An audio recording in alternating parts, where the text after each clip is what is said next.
here with Leo Pareja. It's awesome to meet you, man. We did a Zoom podcast, and we decided, hey, we're right down the street from each other. We realized we're one county away. I know, we're just neighbors, man. So it's awesome to be here with you. That's actually one of the coolest things about our company. It's completely virtual, and when I talk to people, they're always like, I'll feel disconnected. And I actually tell people that I think the human connection that we experience because we're virtual is even better.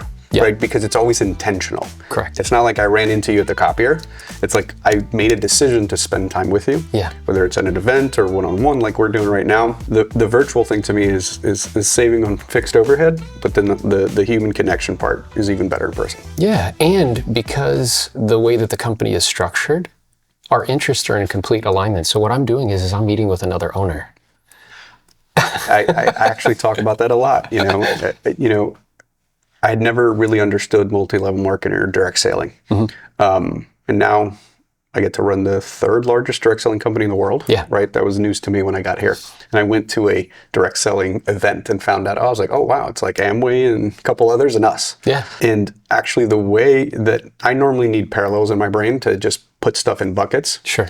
And for me, our revenue share model is a newer asset-light aligned version of franchising was 10, 20 years ago. 100%. Right? I owned a franchise. I was a small member of the cap table. But what I've learned and experienced is that's actually a confrontational, friction-full experience. Yes. Because, I owe them fees and they sell me stuff. They make me go to stuff. They make me sign up for stuff. And they get paid off the top. Yep. And then I'm left over to make ends meet. And it's always like a give and pull. Well, and what you're describing is the principal and agent problem. So if somebody went to business school or whatever, an MBA, what they teach you is that principals and agents are at odds with each other. So principals in a company, they want something. They want to keep as much money as possible. The agents or the employees want the opposite. They want to keep as much possible. And what they say is whoever solves for that principal and agent problem the best wins. And when I was looking at these models, because I used to own part of a franchise, I sold it back in order to participate in this opportunity. I felt the exact same thing that you did, that there was friction. And it was very clear that even though it was a little better, it was still hierarchical. One person got the lion's share of everything, everybody else gets crumbs. And what I realized in studying this model is that this solves for the principal and agent problem the best. It's not perfect, but it's the best. Where now my interests are direct in alignment with the company. I get to become an owner through equity. You'll never get rich trading time for money. You must own equity. I get to share in the revenue that the company produces. And what's wild is I know this is to be true, and this has nothing to do with you. I did a leadership retreat this year where we took leaders in our organization to the Dominican Republic. You had no idea I did that. Yeah. And it's perfectly fine. This becomes, in hierarchical models, what you end up with is weak leadership. Because if you want an A+ opportunity, or A+ talent, you need an A+ opportunity. So because it's hierarchical, what ends up happening, and me and you are an example of that, when A+ talent rises to the top and there's no more opportunity, what do? They leave. They leave. What this model does is it becomes a super highway for leaders, where it basically is saying, hey, here's a platform. You can do whatever you want with it. You could build as big of an empire as you would like. We're just the platform, the operating system underneath. Well, I'm sure you've heard me say it. That's actually how I describe the company, yeah. Right? We are an operating platform that allows real estate entrepreneurs to build whatever size dream they want. Yeah. Right? And I'm a well-known data nerd.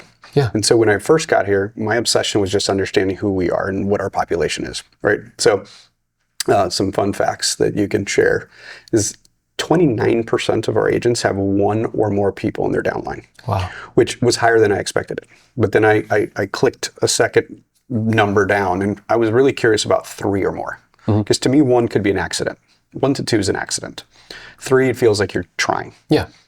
And when you go down to 3, it's only 14%. And so, again, that's not good or bad. That's just is, right? So one thing it told me is 86% of the people here just to sell homes, which is awesome. Yeah. And so, I've never forgotten that we're a real estate brokerage. First. So my obsession in the 2 years I've been here is operational excellence.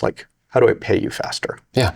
How do I answer your broker support questions faster? How do I close the loop on any issues, right? And to me, it's like, let me start with the super important, not sexy, and make that experience amazing. Because unlike other opportunities for folks like you actually are completely relying on the lion's share of the experience on us. Correct. Right? Like you could be the best attractor in the world and create the biggest opportunity. But if onboarding sucks, or broker support sucks, or it takes 2 weeks to pay somebody, who's staying? Yeah, so what I think is huge about what you just said is I am very clear, eXp is my operational partner, right? So you guys operate. My job is to bring people to the opportunity and then to add tremendous value, right? Your job and the team's job at eXp is to make the operation excellent. And together, because we're all owners, we're all building something together. The other thought that you just reminded me of when you were saying about your leadership retreat, I asked Glenn a ton of questions when I got here, and just like, I always like to understand the legacy, because there are things that are put in place for a good reason, especially when you have smart people, right? Like if I see a system or a rule where I'm like, hey, before I go touch anything, let me ask a bunch of questions. But one day I was asking him like the differences in models where in other systems there's a leader, and the people who help attract just kind of bring them to the doorstep, if you will, and let the other people do the work. Yeah. And he's like, this is the distinction. Like that person takes them all the way to the finish line. Right. And the way he explained eXp in his original vision, and what definitely came out of it, is we're an experiment in distributed leadership. And explain to me what you mean by that, because I think I'm clear, but so in most systems, like if in tradition, I know any real estate company, any food company that has franchises, right? Like there's typically a master regional owner. Country owner, right? You sell Europe, Asia, Latin America, the Midwest, the Northeast, the Southeast. And so there's this person who kind of drops in and evangelizes, and then that person then sells the franchises. And so they get to participate in the total upside. And then there are folks who become super kind of franchise owners, regional owners, of like 5 or 6 or 7 stores. And again, this could literally be McDonald's, real estate companies, to, and fill in the blank, any franchise shop, Subways. And then some people end up with 1 or 2. Yeah. And so the revenue opportunity could be, enough to provide for one person's lifestyle. To a multi tens of millions of dollars operation with staff. Right. And I'm talking about Burger King to real estate offices. So what I see that was created here is someone can kind of tiptoe in and say, hey, is this for me? And do a little bit of it and add 20 grand a year to it, like where your cap's covered and you're basically 100% company, to, 6 and 7 figures a month in revenue. Correct.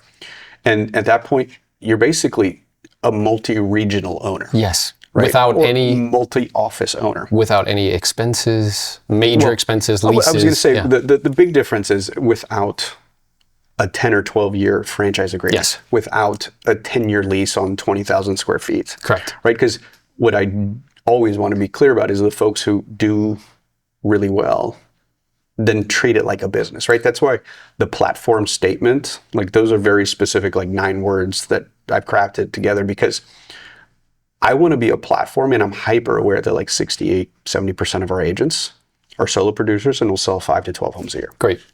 And I want to be the very best platform for them to do that. Yep. Then we have other folks on the extreme side of the production fence. Like our number 1 team this year is probably going to do 1,200 units with 65 people. Right. And we'll probably have 1 in the US and 1 in Canada that do 1,200. Like Justin Haver and Matt Delhoon. Kenny Fast team and Kyle Whistle will be right behind him. In the US, you will see who Parker Pemberton's coming up right behind them. But Jennifer Jones and everybody else will give Justin equal run for their money in Canada. Sure. So we have folks that are running $10 to $20 million GCI businesses. Like that's bigger than most brokerages ever get to. Yeah, sure. And so we need to be able to support people closing 80, 100, 150 transactions a month, right? There's entire franchises in real estate that don't do that. And we just have them. We have multiple teams in certain cities that have that kind of production. Yeah. So our platform has to be scalable and have the support and inputs to support those level of businesses. That's super interesting. So this conversation is helpful because it's helping me to have some clarity, which is one, the platform, to your point, needs to be operational excellence for the agents doing lots of units all across the spectrum, whether it's 2 to 5, 10, or thousands. What it also is doing is an experiment in distributed leadership. So the people who focus on the opportunity of, let's say, attraction, they realize this is a regional opportunity without franchise agreements, without, It's a global opportunity. It's a global opportunity. We have very successful attractors who are just dominant in their physical geography. Yeah. And then we've had folks who cross all kinds of lines. Right. So like right now, I've been with the company 26 months. We're in 15 states.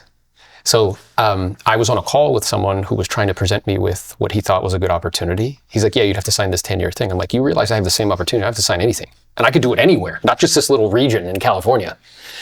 So the company is really doing two things. One is that operational excellence for the agents and units and volume and all that. And then operational excellence with distributed leadership, which are the agents that see the opportunity in terms of attraction. It lines within their skill sets and they go aggressively after it. Is that accurate? Absolutely. Okay. And that's where the platform statement stands, right? Like you can be a solo producer, you could be a small team, you could be a mega team. Yeah. You could attract, I was on a call 2 days ago with an agent who's a solo producer, $45 million, solid producer, right? Yeah. And he had me on an attraction call with a very big team. And I asked him, I said, what do you make a month? And he said, 10 grand, but I spend 5 hours a week on it, right? So it's not his focus. He considers production his focus. Yeah. And again, 5 hours may sound low, but that's still 1 hour a day, right? It's still a pillar. But when you think of that person's iconing, so they were at 100%, pretty much. And then they're pulling in an extra $120,000. That's a pretty cool opportunity. Well, and what they're doing, so I've been saying this for 4 or 5 years, because if you look at the macro, I think the macro is an example of the micro. So the macro is brokerage. The problem that they're having is that they're having to deal with the following. The net company retained dollar to brokerages has gone down 50% over the last 50 years. So it used to be if a brokerage took in $1, they kept 50 cents. Now it's like 10 cents. That's a huge problem. They're also dealing with a massive decline in revenue when you go from 6 million to 4 million transactions. Plus with the NAR thing, I think with a high degree of probability that there may be some compression in terms of professional fees. If I were betting, I bet it goes down, not up. Right, me too. On the buy side. So all of that, what I share with people is, look, cash is oxygen to a business. After the rah-rah and the marketing, Warren Buffett says in the short term, the stock market is a voting machine. I think. In the long term, it's a weighing machine. Who's actually making money?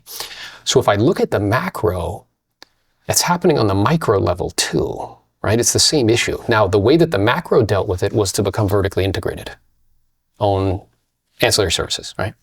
Well, what this platform does, and what I share with agents all the time, it allows me to be vertically integrated, where I get equity in the company that I'm helping to build, right? An S&P 600 company. I also get this other opportunity, which stands next to me, which makes up for any compression in commissions. And that's really what you're saying, right? And also understanding that like our core business model is profitable and sustainable. Yeah. And so we don't actually need to monetize the agents and turn them into a product. Like I keep you on the partner side. And I actually said that to people, I'm like, listen, if an opportunity isn't profitable, meaning like at the unit economic standpoint, they lose money every time they close a transaction. Yeah. At some point they will monetize you. They have to. Right? Whether it's their ancillary or the model shifts. Which I'm already seeing, where I was on a call with a brokerage in Chicago, and here's what they said, Leo. If you don't do 10 million in volume, your split's higher. If you don't use our ancillary services, your split's higher. That's what you're talking about. Yeah. Which, again, I'm in the business of partnering with the very biggest producers. Yeah. Again, like I know the avatars across our spectrum, but like I'm quite proud that our top 250 teams sold north of 69,000 homes. As a standalone independent company, those top 250 teams would have been the 6th largest independent by transaction count in the United States. Right? And the companies in that ranking are 18, 20,000 Which I think is great, because one of the things I hear from people is like, oh, you guys just care about like attraction. It's like, nah, dude, we do the most units. Period. And our per person productivity is on the high side compared to like other national companies. And so what I realized early on when I got here is I'm never going to disproportionately collect ancillary services, because when you're doing business with companies that have 10, 15, $16 million in gross commission income, those are fully integrated companies. Yeah.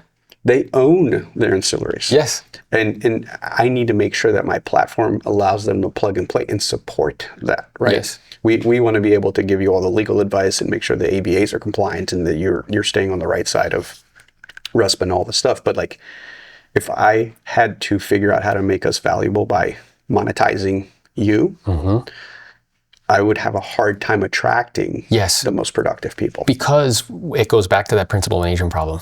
It would create friction. And it would basically create the problem that the legacy kind of models have.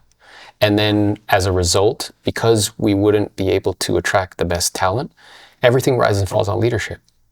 Without the leadership, like, it doesn't matter. And what I've realized, and I'm curious to see your perspective, because I know you've done lots of things in all different areas, whether it be selling tons of units, be the number one real estate agent of KW, whether it be a lending business or software exits, and now the CEO of eXp. I think what protectionism leads to is mediocrity, because then people get lazy, and you no longer have to innovate, or you no longer have to continue to evolve, right? Because like, I'm protected and I'm good. Was that, to me, the best example I've Would witnessed. You agree with that? Perfectly, and I'll give you examples where I've seen it done wrong and done right. Okay. So famously, Kodak actually developed the digital photo process. And they didn't use it because it would cannibalize their business. And they knew it. They did a study, right? and they made the decision of like, we're going to roll the dice. We're going to let it die, yeah. And they were right. They were right about, and I talk about directional accuracy. Yeah. Like, I can't tell you we will hit this number by this date. But I can, with a high degree of certainty, and this is what I've managed to do my whole career, is like, I see society, economics, future going in a certain direction. So at some point, that number will go higher. Yeah. So sometimes I just bet on directional accuracy. Yes. And so Kodak had the data that said that was the future, but it would cannibalize their core business. And so they said no. On the contrary, a really good example that is legendary is Apple. Yeah. Their iPod was their best-selling product of all time. And they killed it. And when they made the iPhone, people said, Steve, if you do this, you will kill our golden goose. Yeah. And he said, okay. Yeah. Like, I think innovation is being willing to blow up what works because of directional accuracy. And I think that's hard because money has an addictive quality, and because of it, we get addicted to the way that we receive it.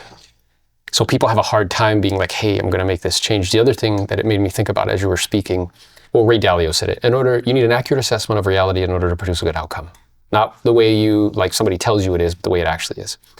Tony expounds on that by saying, you need to be able to notice patterns. Notice them. That requires I read, I pay attention, and that's what you're saying, like directional act, that's pattern recognition. Exactly. The second is when you notice them, to have the courage to use them. And that's where I feel like we are as an industry, because we were talking off camera before we got started. In game theory, there's this thing called a shilling point, which is if you give people, and it's a competitive situation, whether it's war or business, if you give them access to the same resources and you let them just kind of do their thing, if you check in 5 years later with a very high degree of probability, they're all going to come to the same conclusion without talking to one another. And that's what the pattern that I'm seeing in our industry is, that they're all coming to the same conclusion without speaking to one another. So me and you are saying, hey, directional. I'm noticing that pattern with a super high degree of probability, right? It's not perfect, but with a high degree of probability. When I hear Gene Frederick say that in 10 years, 50% of all agents will be with cloud-based brokerage, when I look at the pattern, I'm like, yes, 100%. Would you agree with that? Yeah, and I mean, I've known Gene since I was 19, right? And have you really? Yeah, and I remember when he decided to go with eXp. Yeah. And I mean, he was early. And he saw it, and he went back to Northern California and sold all his franchises. He had to do, in a way, what Steve Jobs did. He said, I saw Netflix. Yeah. And I actually like the Netflix analogy, right? So disruption is interesting because, first of all, it's dramatic. Mm-hmm. And then once you create a new category, a new way of being, it becomes like the new way, right? So Netflix disrupted brick and mortar in a way that I feel we've disrupted. I agree. Brick and mortar real estate. And so what I said to a group of agents the other day, my guess is at a higher disproportionate rate, all new national companies will look a lot more like us than, legacy companies. Which we're already seeing happening. So it was more of a reminder because people are like, did you hear about so-and-so? I was like, I'm assuming every new so-and-so is going to look like us. Yeah, and here's what's really cool about that is I run this mastermind for agents. They have to do like $1 million a year or more in GCI. And we were having this conversation and I was saying to them like, hey, the real hard part is thinking. Well, so let me finish my thought there. Yeah, because as I look at the landscape, right? So every new streaming service is going to look more like Netflix than Comcast. Which is already happening. With this like huge studio production and selling boxes to people's houses. Yeah. Right? But what you see when that happens is the next ones can't ever get the same scale. Now, right? So like Hulu and Peacock will never have the usage that Netflix has. Or comparably, Amazon. Amazon has like 75% of all the market share of online traffic. And so I fully believe and understand that we are Uber. Somebody will get to be Lyft. And then in a very distant third and fourth, you have the regional players, which again, in Miami, there's a mobility app that's unique to Miami. And I've seen one in Austin and some parts of California, like Waymo's in San Francisco. But to get to the national, international scale, it's typically first mover advantage. Yep. Moved really quickly. Yep. Right. So in the analogy of pretty much the FANG is what we're describing, we sit in a really interesting spot now because we are fully scaled, we're well capitalized, and we have a sustainable, profitable model. Yeah. So when something comes along now, we get to collectively sit in a really interesting vantage point position, go, that's really cool. I'm going to build it. I'm going to copy it. Because, by the way, you copied my entire business model. So I'm completely okay with taking a feature that I like. Yeah. Right? And the cool part is we also have scale. So sometimes I see something and I'm like, that sounds cool, but you guys have no idea the endemic problem you're creating when you scale. Because of the way they've set it up. Right, because it's like, that's cool when you have 1,000 people. Yeah. Because I can actually punch in a calculator in our system and go, oh my God, they're creating a black hole that at 1,000 agents doesn't exist. But if you get to 50,000 agents, it'll actually break your model. Yeah. Right? Because I can actually punch it into our system and go, well, that's not a good idea. Go do more of that. Well, that's super interesting because it's like, to your point, it becomes this incredible... I just had this image pop into my head that the best position to be in is a position that's high up top of a mountain. Yeah. So I can see everything that's going on. So because Glenn, what I'm very clear on is because Glenn did the heavy lifting, it makes it easy for me to build fast. 100%. 100%, because he did the heavy lifting of taking the company public. He had to sell this to people like this is actually like a viable model. Glenn drove around the country. Yeah. Right? Doing lunch and learns when no one knew what he was talking about. And then stories were like at the beginning, it took like 3 weeks to get paid. So I became very clear, I am following down the same path as Glenn. The only difference is he set up all the infrastructure. I mean, he said it on just about every platform. If you ever talk to him, if this existed, he would have just built on top of it. Right. He's like, this is difficult. It's very difficult. So, and I became clear because it was shocking to me. Like he said, like it took him a year to get to like 100 agents or so, like a while. It took a while, like 18 months or something like that. And I was like, holy smokes, it took me 10 months. But the reason why it took me 10 months is because he did that. He did all the heavy lifting. And then the other thing I think is interesting is like, I heard this quote one time that said, thinking's hard. That's why most people just judge. The hard part is doing the heavy lifting of thinking, looking at models, right? And the really cool part is once you've done that heavy lifting and you place your bet and you're like, hey, with a high degree of probability, this is the direction, then you get reinforcement that it's accurate. So like when you're saying like, yeah, when Netflix came around, these other models look exactly like them. And that's what we're seeing happening in our industry where they're like, you know what their claim to fame is? We're the next eXp, right? And they look more and more like us, which is basically like proof that what we're thinking is true. Yeah, and even the 2 years I've been with the company, I've seen it was from like, oh, they're an outlier to, oh, they're the future, right? Because everything does look more like us. Yeah.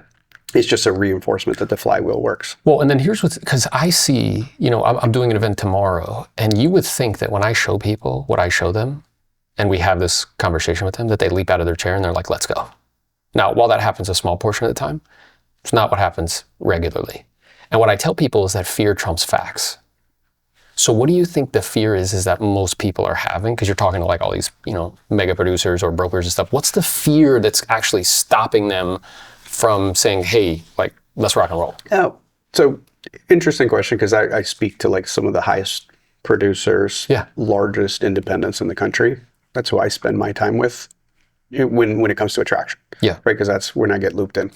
And like these people are high level operators. So I don't think about it like the jumping out of the chair. It's like, hey, there's legitimate switching costs, there's friction, there's, it's like that level of disruption for when you are producing that much is something that should be a very calculated thought process, right? Like we just announced Brent Brittingham coming over. Brandon and I started talking last November. Yeah. Right. It was almost a 1 year process, because it's like, oh, I haven't thought about this. And, there's all these pieces with mortgage and title and all the moving pieces that, a company provided to them. So, for me, it's first of all, someone that needs to be in curiosity and think that they want a change.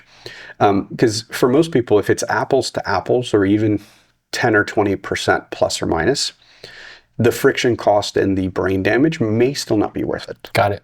Right. And so, just because it seems obvious to somebody else doesn't mean it's obvious to the person, because they have intangible kind of costs associated with, like, look, if your production goes down 10% because of the disruption to your operations team, and you're doing 5, 6, 7, 800 units, that's pretty meaningful. And then the one that holds people back from the legacy part is the entrenched kind of liability. Right. I talked to a 3,000 person brokerage who said, I'd move tomorrow, but I have 4 years left on a lease that's $40,000 a month. Yeah. Right. Where there's no creativity there, because that's just such a big burn that it doesn't matter if they see it right now. They just have external liabilities that they can't control. Yeah, that makes sense. And then another question that I've been thinking about is that, like, we all worship like something. Now, separate from like, in the spiritual world, in business, like, what do you worship? I have a favorite quote. Yeah. So funny story. It's Tyler Smith, the founder of SkySlope. Sure. Good friend of mine. We were at KW together. We were 30 under 30 together. And I went to visit him when he was building his software. He's actually the one who inspired / bullied me into starting a software company, because he would tell me, I was like, hey, how did you build a software company? You're a realtor just like me. And he said, hey, there's stuff inside your head that could become software. So he likes to claim that he talked me into starting a software company. But when I went to visit his office in Sacramento, he's got a quote on his office that I then went back to remine and put it on a wall. And it's, it's on the backdrop of one of my screenshots on the computer. It's, innovation is rewarded, but execution is worshipped. Yeah. And so, that word's very specific and kind of a loaded word when you ask it. So, especially when I went on this tech kind of walkabout for 8 years and raised a bunch of venture capital, you can always tell when a founder or a want-to-be founder hasn't been doing it long enough, because they'll be like, you need to sign an NDA. I'm like, that is the tall tale sign that you have no idea what you're doing. Because the thing is, once you're an entrepreneur, you actually scream it from the rooftops, hoping to find a consumer. Yeah. So when an idea is so nascent that you actually think an NDA is going to protect you, first of all, like, if you have a good idea, Google or LinkedIn will go, yeah, that's a really good idea. So you better actually have some uniqueness, some moat, some go-to-market that's special, some speed, and no amount of NDAs will protect you in software. So you better know what you're doing. But to me, execution is the only thing. Yeah. Right? Because especially in real estate, there are no new ideas, right? It's like we're not solving, complex AI protocols. Like you create a lead, or you create an opportunity. So there's a top of the funnel. There's your cost of acquisition of that lead. And again, this applies to any business model, right? Whether it's cold or warm, like one's warm more expensive than the other one. Yeah. But the volume is lower for warm than cold. And then there's that margin and your cost of goods sold and how many times you can replicate that. So to me, it always comes out to execution, right? And that's where I think it separates everybody. And how is that informing like your leadership at eXp? Like how are you intentionally and purposely focused on execution? So to quote Gary Vee, I think you have to live in the clouds and the dirt consistently. Yeah. So like I have a 24-month roadmap, which by the way, I don't actually even tell you guys what's on it, because my biggest pet peeve in software was, it's a term called vaporware.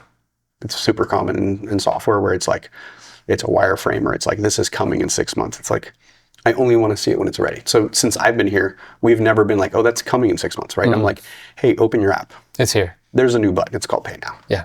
Right? Like that's how you guys experience my tech roadmap. So there are stuff that's 24 months out that I've been working on that I think is so cool. But guess what? Pay Now was on the roadmap 18 months ago. Like if I had told you guys 18 months ago, I was like, you will have rev share in real time. Like that sounds really cool. I thought I was going to do it in 8 months. It took me like 18 months to get there. Right? But it's like, I'd rather just show you, because that's all that matters in the world. Yeah. And so on the dirt side, it's like, I'll jump on a 3-way call with you if you get a big enough producer who needs to hear it from me. Yeah. Right. So I think for me, the execution side is actually leading from the front in all ways. Yeah. With the same level or more intensity than most of you guys have. Yeah. But then also like being in the weeds of like, okay, what's the SOP? Like I know that our agent care support that's 24/7 has a 35-second hold time. Yeah. And I want to get it down to 15 seconds. Right. And then knowing that our NPS score is running about 85% with a 95% SLA. Yeah. Most real estate CEOs don't talk like that. That is a software kind of behavior. Terminology, yeah. But that to me is execution. Yeah, I love that. And then the last thing I think it's appropriate to be complete with is, we were talking before we got started about this like kind of analogy, which is where because I think people drastically underestimate leadership, and everything rises and falls on leadership, like for sure. And, it's like, imagine you get dropped behind enemy lines, right? And something goes wrong as you're parachuting down. You kind of mess up, whatever. All of your gear gets scattered around you, and you're all by yourself. You get separated from your group. And then you see this silhouette that's coming over the hill, and I can't make out who it actually is. But then as it gets closer, I realize it's someone on my team. I'm going to have one or two responses to that. The first one's going to be like, man, it's that guy. The second one's going to be like, oh my God, I am so grateful it's that guy. Like, I'm going to be okay.